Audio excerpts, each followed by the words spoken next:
watching David Nadal Presents.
A desert where there is no water. Yet here in this ancient town, the humans eke out an existence between life and death, between thirst and life. Very pretty girl.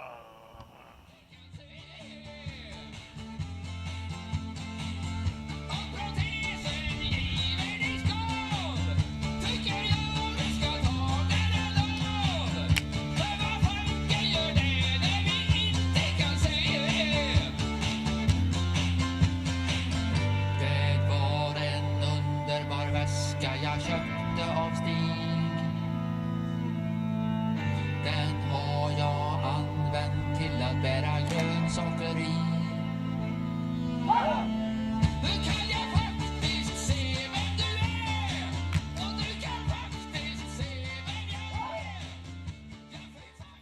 är. It's Patrick Christiano for In the Spotlight. We're at Montauk. We're in Montauk at the Montauk County Park right after the Neopolitical Cowgirls launched Andromeda.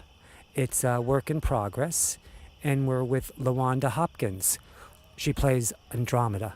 She was wonderful. Thank you. How does it feel? It's one of those pieces where you're really grateful. So every time I'm playing, I'm just very emotional afterwards. I feel whole.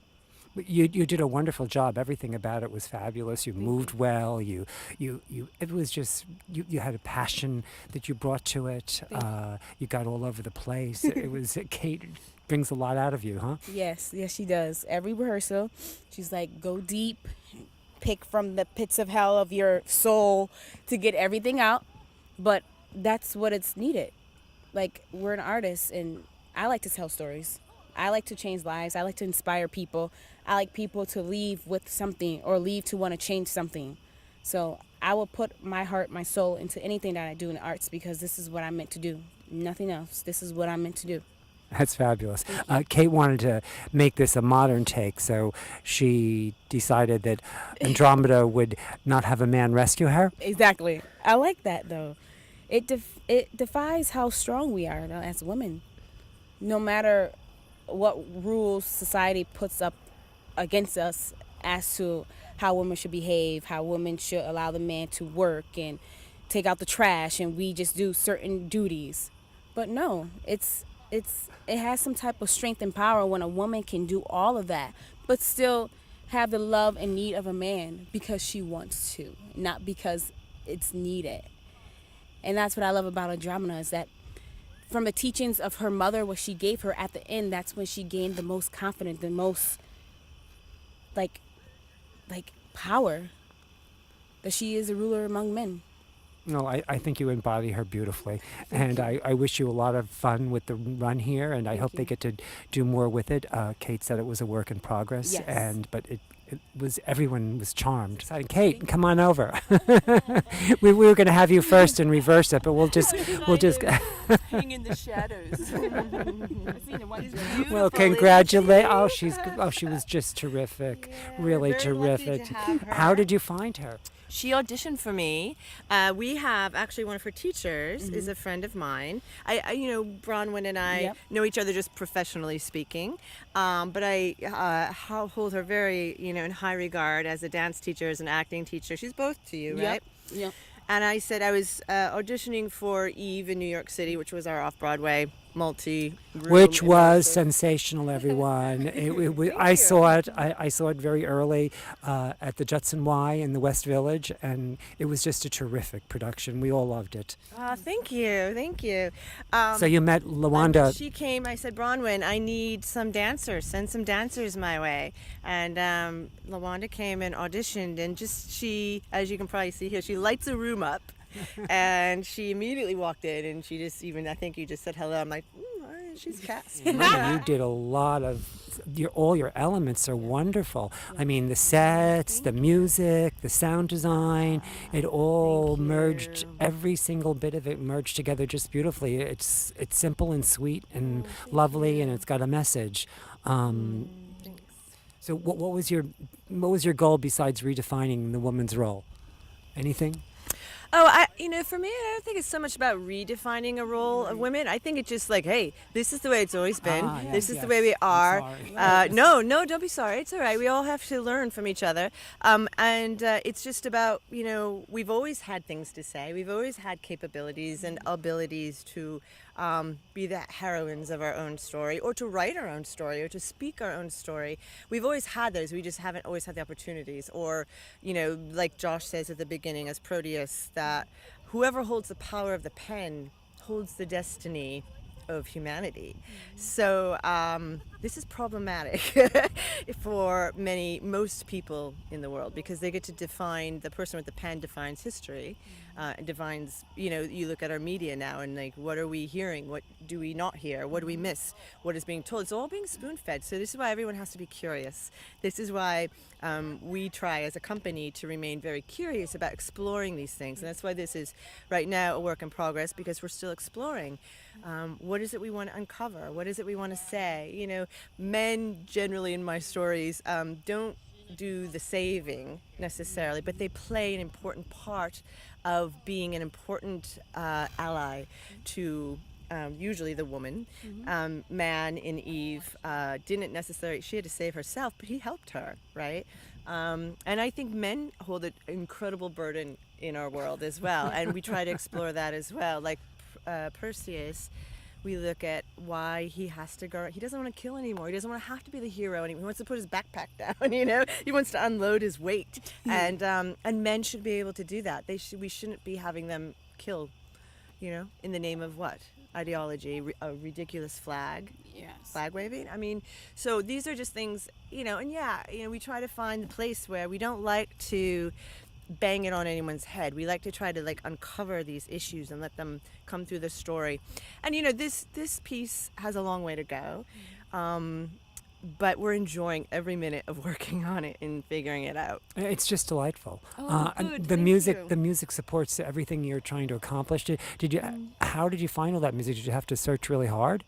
No, I'm obsessed with music, and I'm constantly digging. That's my world, is music. And not in I can name, Tchaikovsky's full repertoire of music. Not like that. But I love world music. I love digging for music that nobody really knows, and finding. I like mythical music. I like music with humor in it. I like bass. I like the low pounding stuff that gets you right in the groin. I like that.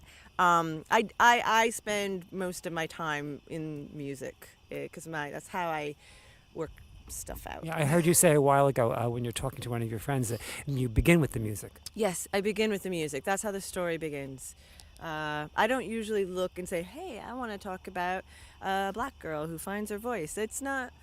the way it comes to me usually. I usually hear a song, I'm like, oh, I hear a story here. And then the story starts from there, and then I hear what the next leg of that story would be, or the next chapter, or the next scene of that story would be in another song.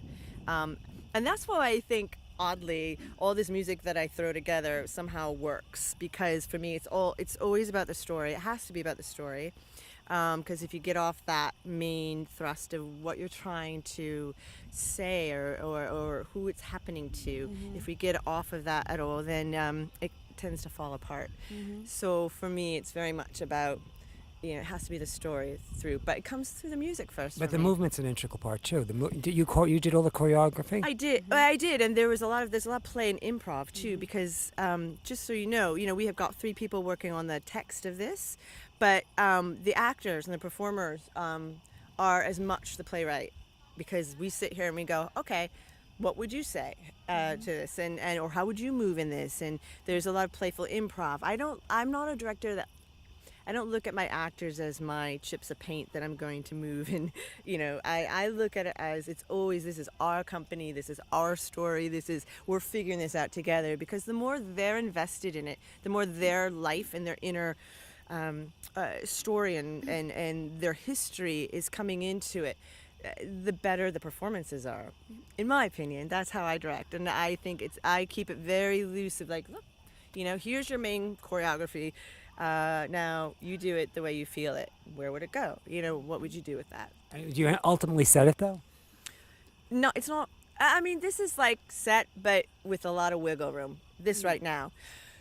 Eventually, we'll set it. I will always invite my actors to leave room for something interesting to happen. Like, where are you now? Like, that's what I like to see. It's terrific. It's a wonderful work in progress. And you have 3 more performances here? Yep, 3 here, and So you hear that, everyone. Got 3 more performances to get down to Montauk County Park at 7:30 in the evening.